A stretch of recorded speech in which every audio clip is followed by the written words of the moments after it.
Queridos, hoje pela manhã nós iniciamos a segunda temporada da série Quatro Olhares.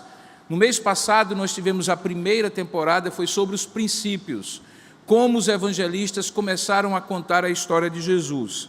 E hoje pela manhã nós começamos a segunda temporada, que é Coadjuvantes. Quem são aquelas pessoas cujas histórias entraram na história da redenção, na história de Jesus, e tiveram um papel importante. E sem dúvida alguma, uma dessas pessoas é a mãe de Jesus, Maria, aquela família que é constituída ali e que tem um papel único e singular. Este episódio nós dividimos em duas partes. A primeira nós ministramos hoje pela manhã, quando nós demonstramos algumas coisas importantes sobre Maria, que eu vou falar no decorrer desta mensagem. Mas para que nós possamos ver a segunda parte deste primeiro episódio, que é a importância única e singular de Maria na história da redenção como mãe de Jesus, eu lhe convido a abrir a palavra de Deus no Evangelho de Lucas, capítulo 1, e desta vez, ao invés de começarmos a ler a partir do verso 26, como fizemos pela manhã, eu lhe convido a ler a partir do verso 39. Tanto você que está participando conosco nos canais oficiais da IP Tambaú, no Facebook e no YouTube, como também você que está conosco pelos nossos parceiros do CS Lewis BR no Instagram. Lucas capítulo 1, a partir do verso 39, diz assim a palavra do Senhor. Naqueles dias, dispondo-se Maria, foi apressadamente à região montanhosa, a uma cidade de Judá. Entrou na casa de Zacarias e saudou Isabel, esposa de Zacarias, que era sua parenta. Ouvindo esta a saudação de Maria, a criança lhe estremeceu no ventre, e então Isabel ficou possuída do Espírito Santo. E exclamou em alta voz: Isabel, bendita és tu entre as mulheres, Maria, e bendito é o fruto do teu ventre. De onde me provém que me venha visitar a mãe do meu Senhor? Pois logo que me chegou aos ouvidos a voz da tua saudação, a criança estremeceu de alegria dentro de mim. Bem-aventurada a que creu, porque serão cumpridas as palavras que lhe foram ditas da parte do Senhor. Então disse Maria: a minha alma engrandece ao Senhor, e o meu espírito se alegrou em Deus, o meu Salvador, porque contemplou na humildade da sua serva. Pois desde agora todas as gerações me considerarão bem-aventurada, porque o poderoso me fez grandes coisas, santo é o seu nome. A sua misericórdia vai de geração em geração sobre aqueles que o temem. Agiu com seu braço valorosamente, dispersou os que no coração alimentavam pensamentos soberbos e derrubou do seu trono os poderosos e exaltou os humildes. Encheu de bens os famintos e despediu vazios os ricos. Amparou a Israel, o seu servo, a fim de lembrar-se da sua misericórdia a favor de Abraão e de sua descendência para sempre, como prometera aos nossos pais. E aí Lucas encerra essa parte com um comentário dizendo que Maria permaneceu cerca de 3 meses com Isabel e voltou para a sua casa. Hoje o tema é Maria, uma coadjuvante em um papel único na história.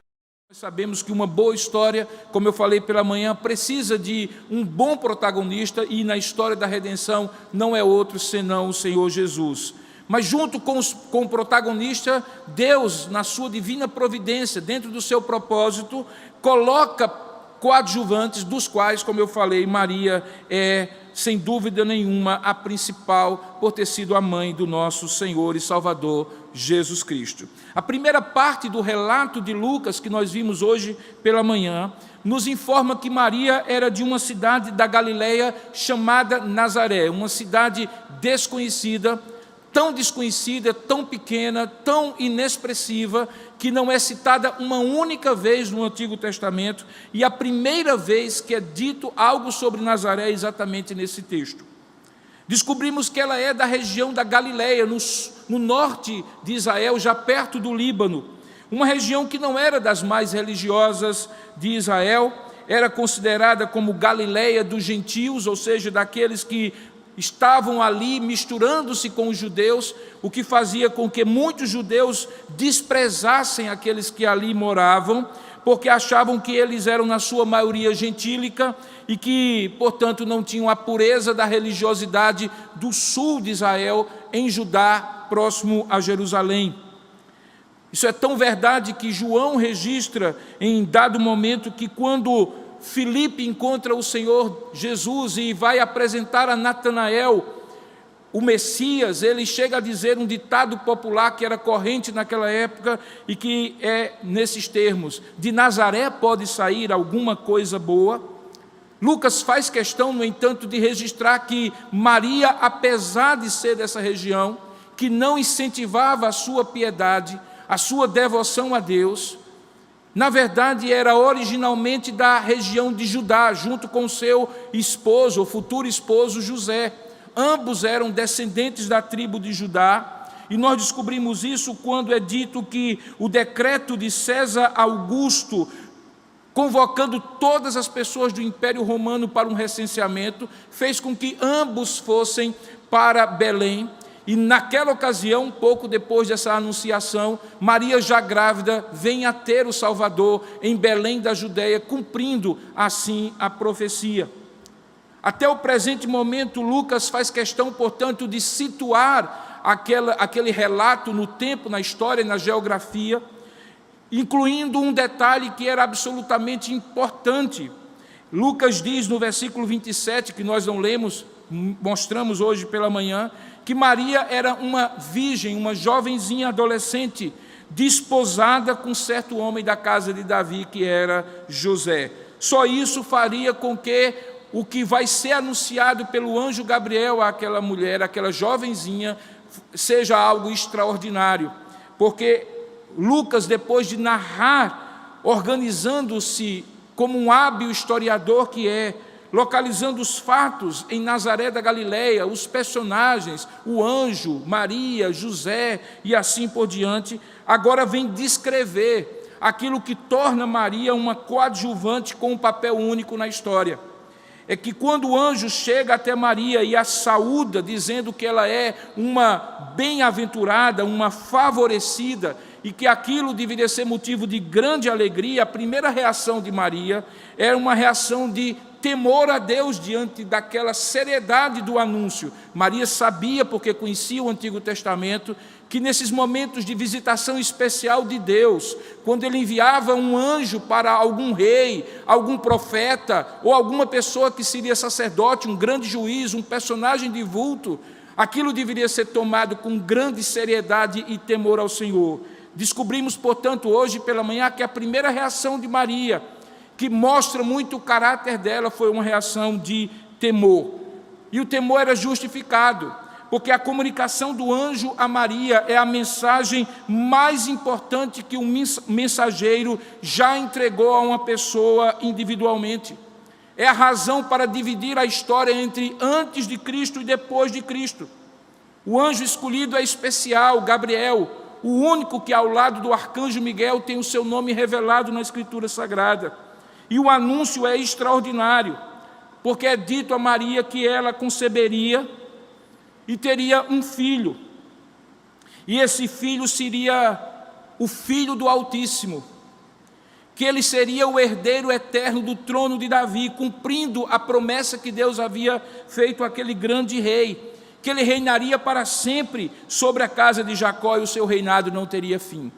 Diante daquele temor, o anjo a tranquiliza, dizendo que ela não tinha motivo de pavor, mas deveria levar aquilo com muita seriedade, porque ela estava sendo chamada ali para o papel de coadjuvante mais importante da história de Jesus.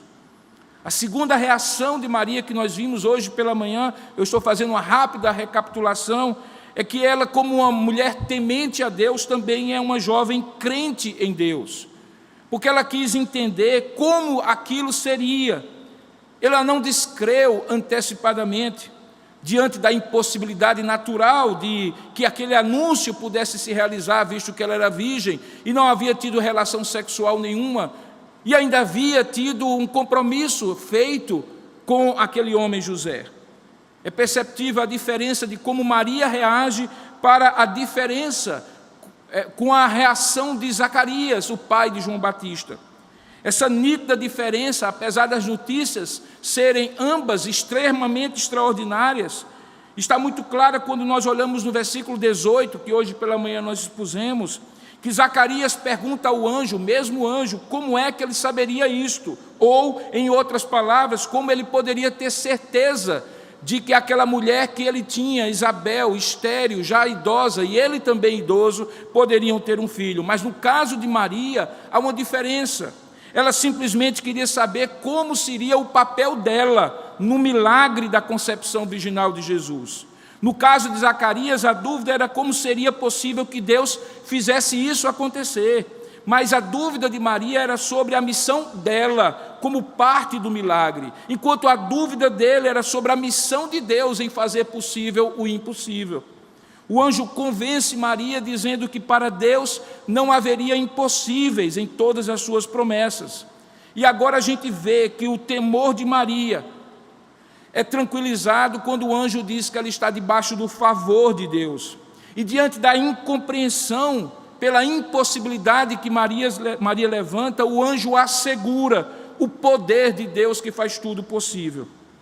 Vimos ainda pela manhã e finalmente que Maria era uma jovem que, além de temente a Deus e confiante no Senhor, era uma jovem obediente a Deus, pois a sua terceira reação é: aqui está a serva do Senhor, que se cumpra em mim conforme a sua palavra. Essa submissão de Maria pode ser resumida em uma confiança e uma disposição. Ela diz: aqui está a serva do Senhor, que se cumpra em mim conforme a tua vontade, ou a tua palavra. Percebe-se que Maria claramente entende que a missão que lhe é dada é uma missão de coadjuvante, importante, tanto que se justifica o temor que ela teve no início, e também a confiança e entrega completa deste temor nas mãos de Deus.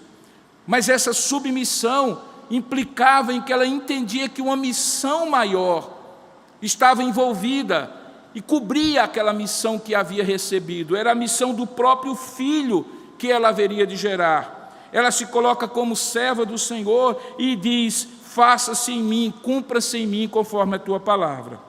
Todas essas três reações mostram claramente o caráter de Maria. Mas hoje à noite eu gostaria de chamar a sua atenção que no diálogo de Maria que nós acabamos de ler com Isabel, a sua parenta, e depois quando ela abre a sua boca e o seu coração em louvor a Deus e canta o cântico Magnificar, o cântico de Maria, é que ela revela de maneira ainda mais clara o caráter de sabedoria que ela tem diante da compreensão dos fatos e da revelação do propósito de fazê-la a mais importante coadjuvante da história da redenção como mãe humana do Filho de Deus. Perceba então que uma mulher temente, confiante, obediente, também é uma mulher sábia que compreende o contexto geral daquilo que foi revelado.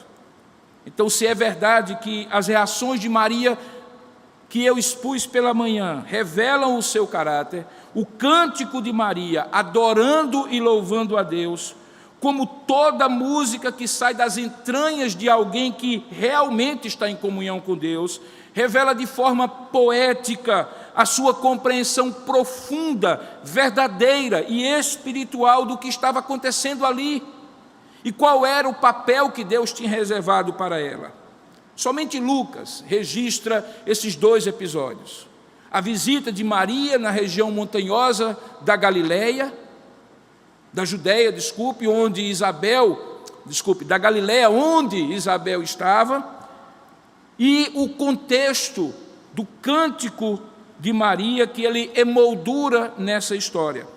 Na visita a Isabel, que Lucas usa como testemunho confirmatório do que era sobrenatural na geração de Jesus, O destinatário do Evangelho, Teófilo, a quem Lucas está contando essa história, é levado a estar envolvido em uma verdadeira atmosfera sobrenatural. Imagine Lucas escrevendo este Evangelho para um jovem recém-iniciado ou inicialmente interessado no Evangelho, que ele destina a sua narrativa, o jovem Teófilo, o homem Teófilo, ouvindo e lendo aquela narrativa de fatos tão sobrenaturais que só poderiam levá-lo a uma conclusão, é que o nascimento de Jesus realmente era algo, ou foi algo extraordinário.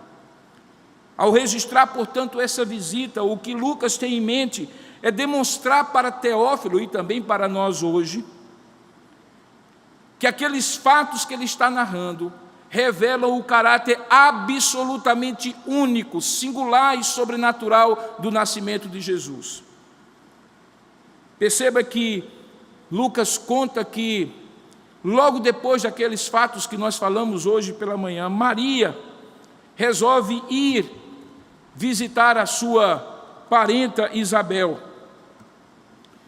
Ela procura Isabel naquela região montanhosa da Judéia, e ao chegar lá faz uma saudação que seria costumeira de uma pessoa que está chegando na casa de outra. Hoje seria talvez uma boa noite, hoje talvez seria uma boa tarde, um bom dia.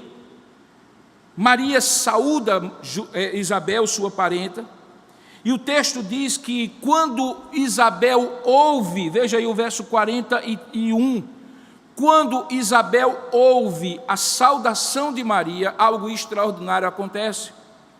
A criança que viria a ser João Batista, que a essa altura estava no seu 6º mês de gestação, estremece no ventre de Maria, no ventre de Isabel, e ela fica possuída pelo Espírito Santo. Isso já é algo extraordinário, que a saudação de Maria venha a produzir esse efeito espiritual no ventre de sua parenta Isabel. Mas é mais extraordinário ainda se você lembrar que até esse momento, nós estamos ainda naquele momento de transição da antiga aliança para a nova aliança.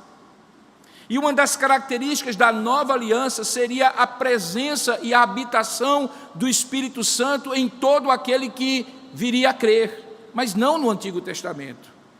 No Antigo Testamento, o Espírito Santo só possuía alguém quando tinha uma missão, como se ele fosse um rei, um profeta ou um sumo sacerdote. Não era comum a habitação do Espírito Santo na antiga aliança.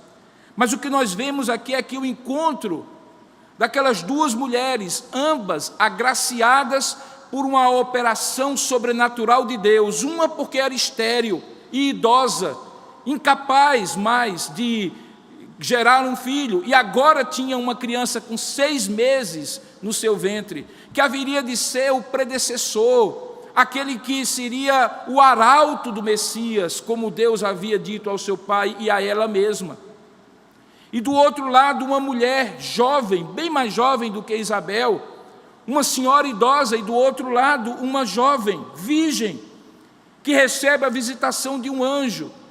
E o anjo lhe diz que no seu ventre seria gerado o Messias, o Filho do Altíssimo, o Salvador. A distância de gerações não fora suficiente, segundo o relato de Lucas, para que uma não entendesse o milagre que estava acontecendo dentro da outra. E o que acontece é que quando aquelas duas mulheres, e principalmente João Batista, que está no ventre de Isabel, e a semente divina no ventre de Maria, se encontram naquela montanha de Judá, na casa de Isabel, há imediatamente uma conexão espiritual absolutamente incompreensível aos olhos humanos. O texto diz que Maria ouve de Isabel que quando ela saudou a entrar na casa, a criança lhe estremece no ventre e ela fica possuída pelo Espírito Santo. O registro de Lucas das palavras de Isabel, diante da experiência foi que logo que me chegou aos ouvidos a voz da tua saudação, a criança estremeceu de alegria dentro de mim. E essa descrição são palavras significativas. Tão significativas que no verso seguinte, o verso 42, Isabel faz um cântico, uma saudação de volta a Maria, dizendo: bendita és tu entre as mulheres, e bendito é o fruto do teu ventre. De onde me provém que venha visitar a mãe do meu Senhor? Queridos, nós estamos diante de uma coisa absolutamente surreal, se não fosse real, absolutamente sobrenatural. Uma mulher idosa e estéril, que está grávida sobrenaturalmente. Uma virgem que nunca tinha tido relações sexuais e que recebe a visitação de um anjo e que está grávida do Salvador. Se encontram e uma mera saudação produz ali uma identificação espiritual, porque aqueles dois personagens, João no ventre de Isabel e Jesus no ventre de Maria, haveriam de marcar a história entre antes e depois daqueles fatos. Perceba que Isabel entende o papel singular de Maria. Ela diz que bendita és tu entre todas as mulheres, e bendito é o fruto do teu ventre. E reconhece que o fruto do ventre de Maria era ainda mais extraordinário do que aquele que ela carregava no seu útero, porque era a mãe daquele que viria a ser o Senhor de Isabel, o Salvador do povo. É como se Isabel estivesse agora proferindo uma bênção a Maria, distinguindo-a dentre todas as mulheres por causa do filho que estava no seu útero. Ela reconhece que estava diante da mãe do Senhor de todos e do Senhor dela em particular. É nesse momento que nós descobrimos que aquela saudação inicial e aquela visita inicial se estende por 3 meses, em que Maria fica com Isabel, e talvez num período que pode ter chegado até bem próximo do próprio nascimento de João Batista, porque Isabel já estava com 6 meses de gravidez. Nós não sabemos em que momento desses 3 meses, se logo na inicial visita que Maria lhe fez, ou em algum momento posterior.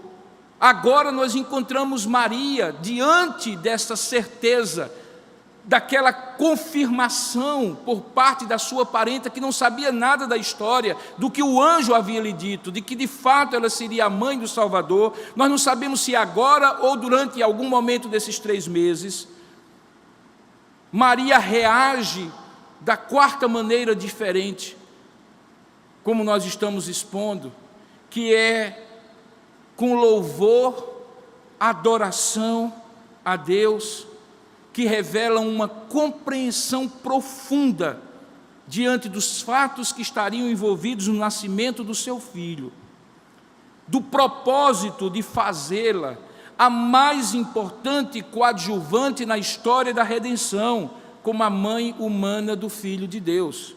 Ela temeu inicialmente, confiou nas palavras do anjo,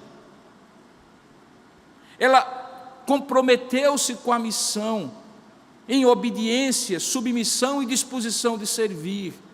E agora ela adora pelo magnificar, que é a 4ª reação de Maria, e que eu gostaria de expor o que ele significa no contexto dessa mensagem que eu estou falando para você.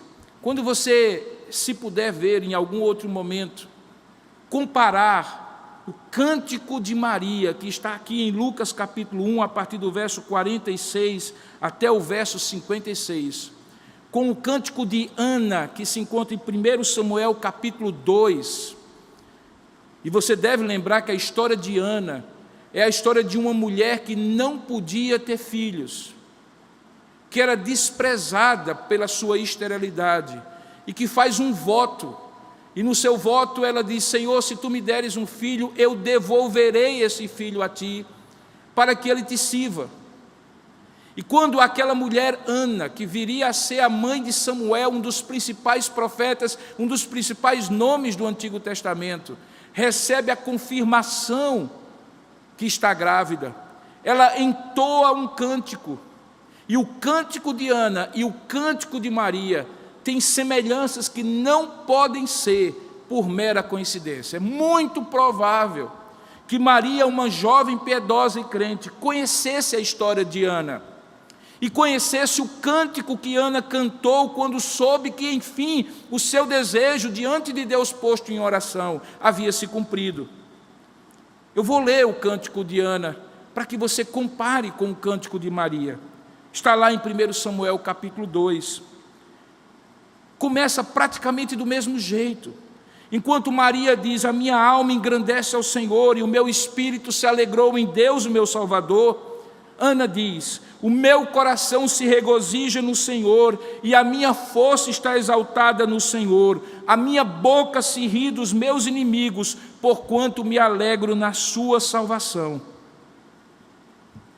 Ela continua dizendo as seguintes palavras muito semelhantes às palavras de Maria: não há um santo como o Senhor, porque não há outro além de ti, cantava Ana, e rocha não há nenhuma como o nosso Deus. Não multipliqueis palavras de orgulho, nem saiam coisas arrogantes da vossa boca, porque o Senhor é o Deus da sabedoria e pesa todos os feitos na balança. Exatamente como Maria cantava, falando da humildade que Deus contemplou nela como serva do Senhor, em comparação aos arrogantes e soberbos. E aí, a partir do verso 4, lá de 1 Samuel capítulo 2, Ana continua dizendo: o arco dos fortes é quebrado, porém os débeis são cingidos de força. Os que antes eram fartos, hoje se alugam por pão, mas os que andavam famintos não sofrem mais fome. Até a estéril tem 7 filhos, e a que tinha muitos filhos perde o vigor. O Senhor é o que tira a vida e a dá, faz descer a sepultura e pode fazer subir. O Senhor empobrece e enriquece, abaixa e também exalta. Levanta o pobre do pó e desde o monturo exalta o necessitado, para o fazer assentar entre os príncipes, para o fazer herdar o trono de glória, porque do Senhor são as colunas da terra e assentou sobre elas o mundo. Ele guarda os pés dos seus santos, porém os perversos emudecem nas trevas da morte, porque o homem não prevalece pela sua força. Os que contendem com o Senhor são quebrantados, e dos céus troveja contra eles. O Senhor julga as extremidades da terra, dá força ao seu rei e exalta o poder do seu ungido. O cântico de Ana é um cântico messiânico, porque ela compreende de maneira sobrenatural que o milagre que ela estava experimentando quando pede a Deus a impossibilidade, que Deus torna possível e lhe dá um filho chamado Samuel, era na verdade um tipo, uma antecipação do grande milagre que agora quem canta é Maria, porque na última linha do seu cântico, Ana faz clara menção ao Messias, ao ungido do Senhor. O Senhor julga as extremidades da terra, dá força ao seu rei e exalta o poder do seu ungido. Ana canta o cântico que Maria haveria de cantar. Ana se alegra pelo seu filho Samuel, mas também pelo filho de Maria que haveria de ser o Redentor. E é por isso que quando nós olhamos o Magnificar, que tem esse nome por causa da primeira palavra, do primeiro verbo na primeira linha, a minha alma engrandece, magnifica o Senhor. Quando Maria canta esse cântico, ela está na verdade fazendo um eco comprovatório, confirmatório daquela profecia que sai da boca de Ana, talvez até mesmo sem ela perceber o que estava profetizando no futuro. Perceba que, voltando agora ao cântico de Maria, para entender o que está lá escrito, ela começa com uma eulogia. Uma eulogia é uma forma de introduzir um cântico, que tem foco em elogiar, daí a palavra eulogia em grego, que significa homenagem, louvor, reconhecimento. E ela começa dizendo: a minha alma engrandece ao Senhor. E aí no paralelismo hebraico muito bonito, no sinonímico, em que uma linha é semelhante à segunda, a primeira semelhante à segunda, ela diz: a minha alma engrandece ao Senhor, e o meu espírito se alegrou em Deus, meu Salvador. Era como se ela dissesse que a minha alma ou o meu espírito engrandece ao Senhor, ou se alegra em Deus, o meu Salvador. Perceba que ao usar a palavra alma, vida, ao usar para Deus os termos de Deus, Senhor, Salvador, o que Maria está dizendo é uma ênfase sobre Deus como autor de todas as coisas. Me faz relembrar, por exemplo, o Salmo 103, quando diz: bendize, ó minha alma, ao Senhor, e tudo que há em mim, bendiga o seu santo nome. É uma eulogia, um reconhecimento da grandeza e do benefício que Deus fazia por ela. E aí, a partir do verso 48, aí sim ela vai descrever aquilo que, enfim, ela queria dizer acerca do grande feito que Deus fez por ela. Se você continuar no texto, você vai perceber o que ela quer dizer, que são os grandes feitos do Senhor, que ela não poderia esquecer, e o grande engrandecimento que Deus fez por ela. Perceba, a partir do verso 48, ela diz, em primeiro lugar, que Deus contemplou na humildade da sua serva. Palavras de Maria, que se considerava serva do Senhor, como ela já havia dito diante do anjo: eis aqui a serva do Senhor.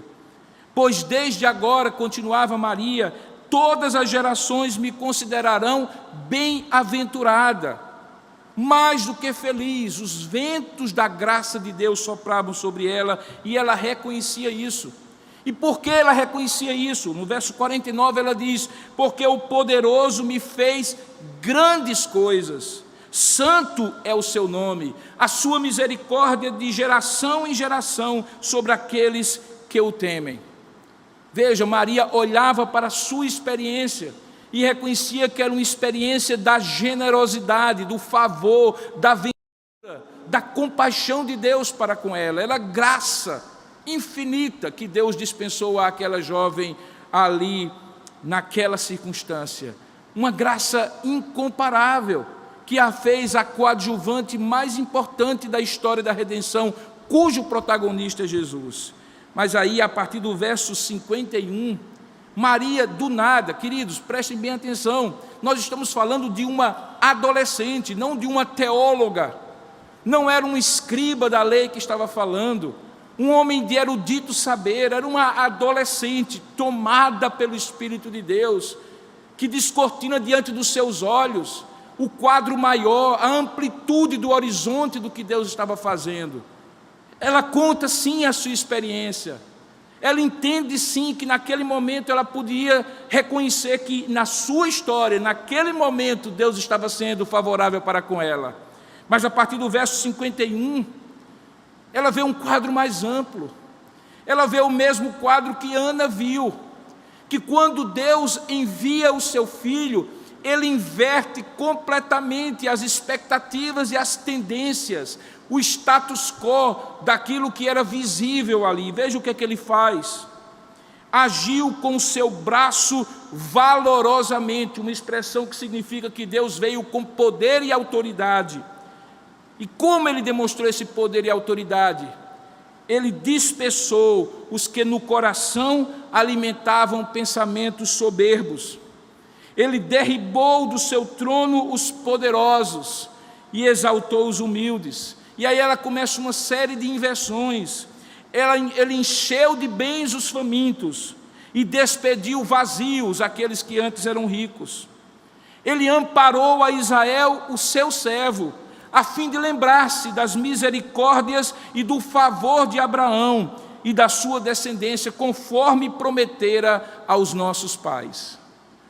Maria tem uma compreensão que seria impensável possível para uma adolescente como ela, por mais piedosa que ela fosse. É uma compreensão de um propósito eterno, que remete ao eterno decreto de Deus antes de qualquer coisa existir, que é tão antigo quanto a história de Abraão, que é citado aqui como aquele a quem foi dada uma promessa. E se você lembrar em Gênesis capítulo 12, Deus diz a Abraão: sai da tua terra, da tua parentela, para a terra que eu te mostrarei, lá tu serás uma bênção, todas as famílias da terra serão abençoadas e benditas em ti, os que te amaldiçoarem serão amaldiçoados, os que te bendizerem serão benditos. Deus promete a Abraão que da sua descendência viria uma semente abençoada para a redenção do seu povo. E Maria, do nada, pela absoluta revelação sobrenatural de Deus, que ela compreende com uma sabedoria inalcançável para uma jovem daquela idade, percebe que o que está sendo gerado nela não é apenas um filho sobrenatural, é o Filho de Deus, o Altíssimo, aquele que haveria de cumprir aquilo que Ana viu, que foi prometido a Abraão, que Deus decretou desde toda a eternidade. Coisa magnífica, a compreensão, a reação que aquela jovem tem diante daquilo que ela canta, vendo os acontecimentos que lhe estão sendo anunciados. O que é curioso é que tudo isso acontece provavelmente nos 3 primeiros meses de gravidez de Maria, diferentemente de Isabel, que estava no final da sua gestação. Maria estava no começo. Era uma expressão de confiança, de algo que ela sabia que era pequeno, como um grão de feijão dentro do seu ventre, e que se tornaria o Salvador. Você consegue imaginar isso? As mães certamente conseguem chegar perto, mas nunca exatamente como Maria se sentiu. Quando as mães veem o filho gerado, começando a ter espaço no seu útero, os sonhos, os desejos de como será esse menino ou essa menina, começam a engravidar a mente, a imaginação das mulheres. E aqui está Maria, quando isso ainda está bem incipiente, nos 3 primeiros meses de gravidez, cantando um cântico, falando de coisas extraordinárias, de quem seria o seu filho, que estaria gerado, que estava gerado no ventre pelo poder do Espírito Santo.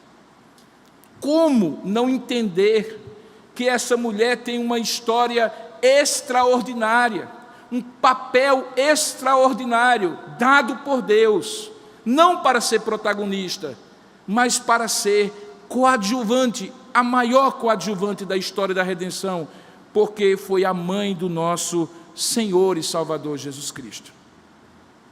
Hoje pela manhã, eu fiz menção à Catedral da Sagrada Família, em Barcelona, na região da Catalunha, na Espanha. Como Antônio Gaudí, aquele arquiteto catalão que tomou ali depois do primeiro ano de início da obra, pensou naquelas 18 torres que estarão construídas quando, provavelmente em 2026, aquela catedral for concluída, depois de tanto tempo, exatamente no ano da morte, no centenário da morte daquele arquiteto.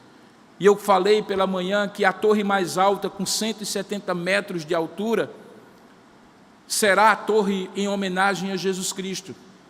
E a segunda torre mais alta será a torre em homenagem à Virgem Maria, com 125 metros. E depois haverá as torres dos discípulos, apóstolos e dos evangelistas, inclusive este que está contando essa história. E pela manhã eu falava que fica muito claro que a intenção de Gaudí, embora eu ache que Deus não precisa necessariamente desse tipo de homenagem, porque ele recebe a glória daquelas coisas simples, como esse cântico de uma jovem nas montanhas da Judéia, e não necessariamente de grandes templos, mas a intenção daquele arquiteto catalão era sobressair o papel protagonista de Jesus Cristo, o único que realmente é o protagonista da história da redenção. Mas ele não despreza. Ele não faz um desprezo, um menosprezo ao papel de Maria. E quando eu falava hoje pela manhã sobre a tendência de fazer de Maria algo mais do que ela é, que eu chamo de Maria demais, eu também quero alertar contra aquele papel que alguns fazem de menosprezar o papel de Maria.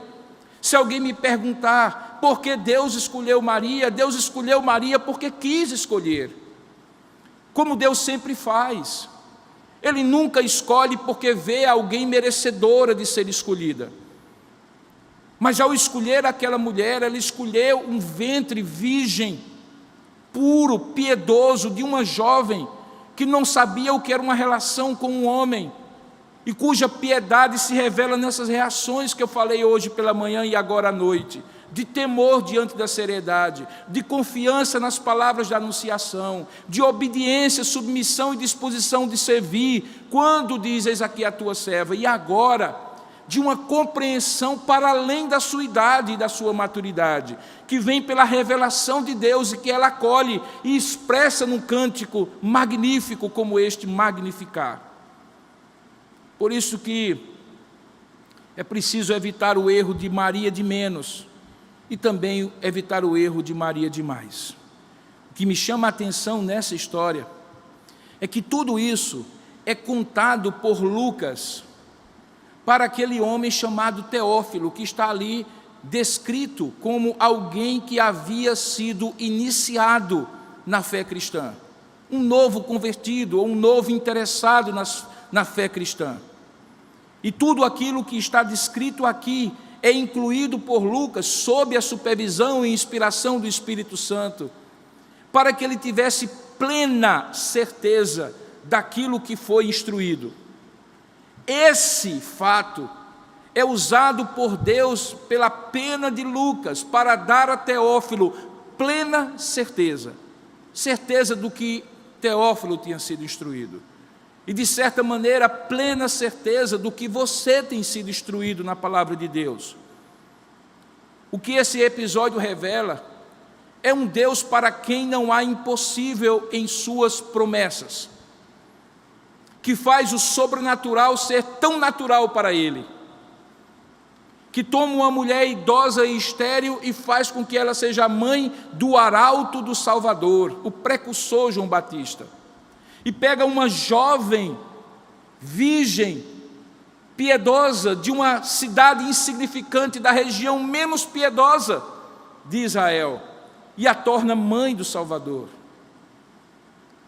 A certeza plena que Lucas quer lhe dar nesta noite, quando você lê e ouve essa exposição do Evangelho, é que quando Deus faz coisas grandes, Ele faz o grande cenário, porque nada Deus faz de maneira fortuita. Cada ato que Deus faz da sua providência, nos milagres que Ele opera, nos atos extraordinários que Ele faz, envolve pessoas e cenários, envolve o microcosmo de uma família, de um casal, de uma pessoa, e através dessa pequena peça Ele muda todo o tabuleiro da história da redenção. Nada Deus faz fortuito, e Maria compreendeu isso, e compreendeu que a sua história, por mais magnífica que fosse, a sua escolha, por mais maravilhosa que fosse, estava a serviço de uma história maior, a história da redenção.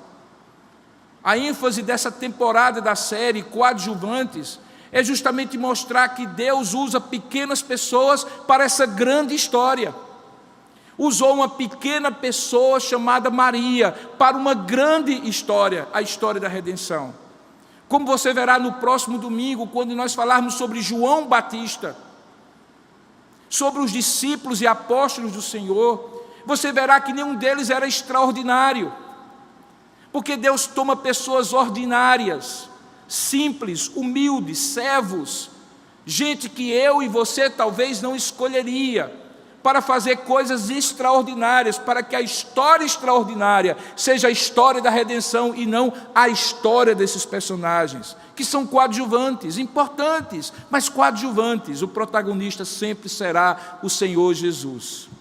Então hoje, 2020, quando você vir coisas sobrenaturais, ou mesmo coisas normais do dia a dia, debaixo da providência de Deus, sendo feitas em seu favor. Quer você escute o anjo dizendo: alegre-se, você foi favorecido pela compaixão e pela misericórdia de Deus, e você terá isto. Entenda que isto, seja o que for, um fato extraordinário como foi o de Maria, o mais extraordinário da história, ou coisas simples para você, que você depositou diante de Deus, saiba que nada disso será e se esgotará apenas em você. Será algo que abençoará você, mas essa bênção se espalhará numa proporção, como parte dessa grande história da redenção, da qual Maria faz parte como coadjuvante mais importante, mas também da qual você faz parte, eu faço parte, nas nossas pequenas histórias diante do cenário da revelação de Deus. E era isso que Lucas queria que Teófilo soubesse, que ele não era apenas uma pessoa, ele era um escolhido para fazer parte de uma história que era tão grande, que envolvia toda essa história que ele acabou de contar sobre Maria e o nascimento de Jesus. Mas ao mesmo tempo, para que ele não se sentisse extraordinariamente, ficou claro que se a própria mãe do Salvador era extraordinária pela escolha e pela graça que ela recebeu, mas não deixaria nunca de ser uma coadjuvante da grande história, Teófilo também deveria permanecer humilde diante de Deus, porque apesar de ser contemplado com a graça de Deus, jamais poderia pensar que a história toda converge para ele e é em função dele. Daí porque a ênfase de Maria no seu cântico é tanta sobre Deus desprezar, repreender os soberbos e autossuficientes e olhar para os humildes e carentes, porque soberba e autossuficiência sempre dá a falsa impressão de que a história circula e orbita ao meu redor, quando na verdade a humildade e a simplicidade demonstra que eu sou parte dessa história e que o grande protagonista é Deus, Jesus Cristo, o Senhor. Meu desejo nesse episódio primeiro dessa segunda temporada, que vai falar dos coadjuvantes da história da redenção, é que, à semelhança de Teófilo, você seja profundamente abençoado ao contemplar a torre mais alta, que será sempre a torre de Jesus. Nunca a torre de Maria, nem dos seus apóstolos, nem dos santos mártires em 2000 anos de história, nem tampouco a sua torre. A torre mais alta será sempre a torre de Jesus. Ele é o grande protagonista. Maria é a coadjuvante que exerce um papel único e singular na história da redenção. E como eu terminei hoje pela manhã, eu termino dizendo: toda a honra, toda a glória e todo louvor a Deus e ao seu Filho Jesus Cristo, o único Redentor, cuja história é o centro da história da redenção. Graças a Deus, porque Maria entendeu isso, teve o seu lugar e tem a sua importância como coadjuvante com um papel único e singular na história. Glória a Deus, graças a Deus por Maria. Que Deus abençoe a sua vida com essas duas mensagens, primeira parte pela manhã, a segunda parte agora à noite. Se você só participou dessa segunda parte, vá ao canal oficial da Igreja Presbiteriana de Tambaú no YouTube, e você lá verá a mensagem da manhã. Mas eu gostaria de, nesse momento, orar com você e por você. Eu não sei exatamente se você precisa compreender que você é menos do que você acha que é, por causa de sua soberba, arrogância e autossuficiência, ou se você precisa reconhecer que Deus lhe ama e que você é um pouco mais do que você, nessa sua autocomiseração e autopiedade, pensa ser. Mas eu sei que Deus sabe exatamente como essa história de Maria pode impactar a sua vida, sendo ela a grande coadjuvante única e singular no seu papel na história da redenção. Curva a sua cabeça aí onde você estiver e vamos orar juntos e pedir a Deus que nos dê essa percepção, no temor, na confiança na obediência e na mesma sabedoria que Ele deu a Maria, a mãe de Jesus. Vamos orar juntos. Ó Deus amado e querido Pai, nós entregamos a Tua palavra crendo que na nossa limitação e dificuldades, nós jamais poderíamos descrever esses fatos que são tão extraordinários e tão gloriosos. Mas nós entregamos isto tudo nas mãos do Teu Santo Espírito e rogamos, ó Pai, que Ele aplique de maneira sobrenatural e poderosa, única, como só Ele faz, a cada coração que está ouvindo esta mensagem, vendo essa mensagem, e também haverá de ver e ouvir no futuro, onde ela ficar registrada. Que o Senhor nos faça compreender este papel maravilhoso de Maria, único e singular, como coadjuvante da história de Jesus. E possamos também nós nos vermos como parte dessa história, entendendo que nós somos talvez muito menos do que alguns soberbos e arrogantes e autossuficientes possam imaginar, que é a tendência do nosso coração, infelizmente.